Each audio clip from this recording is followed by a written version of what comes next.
नमो नमः। नवीन कुमारः, व्याकरण प्राध्यापकः, नंदन संस्कृत महाविद्यालयः, ईशःपुरं मधुबनी।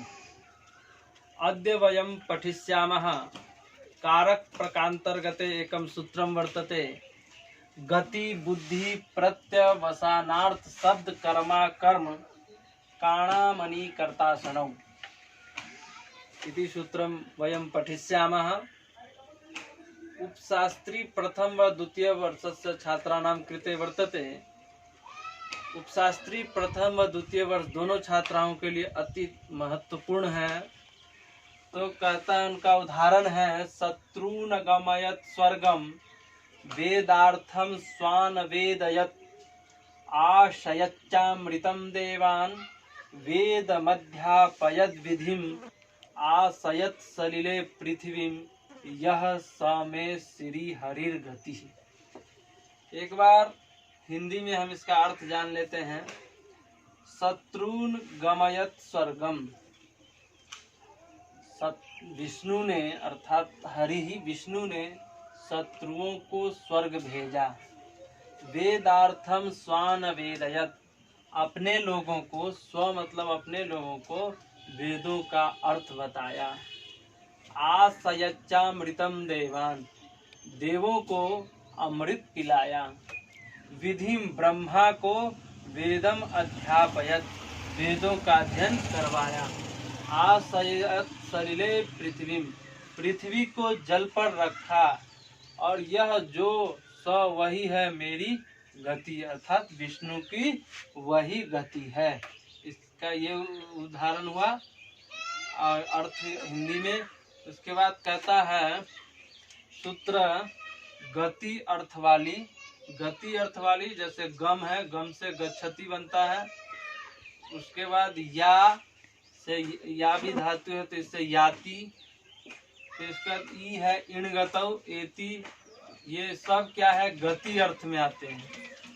तो इन सब के साथ और बुद्धि ज्ञान अर्थ वाली जैसे बुद्ध अवगमने, ज्ञा ज्ञाने, विद ज्ञाने आदि ये धातु है, ये क्या है, ज्ञान के अर्थ में है। प्रत्यावसान खाना अर्थ वाली धातुओं के साथ, प्रत्यावसान का अर्थ है खाना, भोजन। तो उनके साथ जैसे भक्ष भक्षणे, भुज है, अस आदि ये तीन धातुएं हैं। शब्द कर्म पढ़ना बोलना अर्थ वाली, पठ आदि, ई उच्चार आदि। और अकर्मक धातुओं का अन्यंत प्रेरणार्थक निच से रहित सामान्य तिङंत अवस्था में जो कर्ता होता है वह नियंत प्रेरणार्थक निच सहित अवस्था में कर्म हो जाता है। जो अन्यंत अवस्था में करता है वही अन्यंत में क्या होता है, प्रेरणा अर्थ के देने में कर्म हो जाता है। तो इस सूत्र का अभिप्राय यह है कि गति मतलब जाना आदि अर्थों वाली धातुओं के साथ सामान्य अन्यंत अपनी अवस्था में जो कर्ता होता है वह प्रेरणार्थक नियंत होने पर कर्म हो जाता है। उपर्युक्त श्लोक में क्रमशः इनके उदाहरण देख लीजिए। सामान्य अर्थ में अन्यंत, तो गत्यर्थक है तो इसका है शत्रवः स्वर्गम अगच्छन्, शत्रु स्वर्ग गए।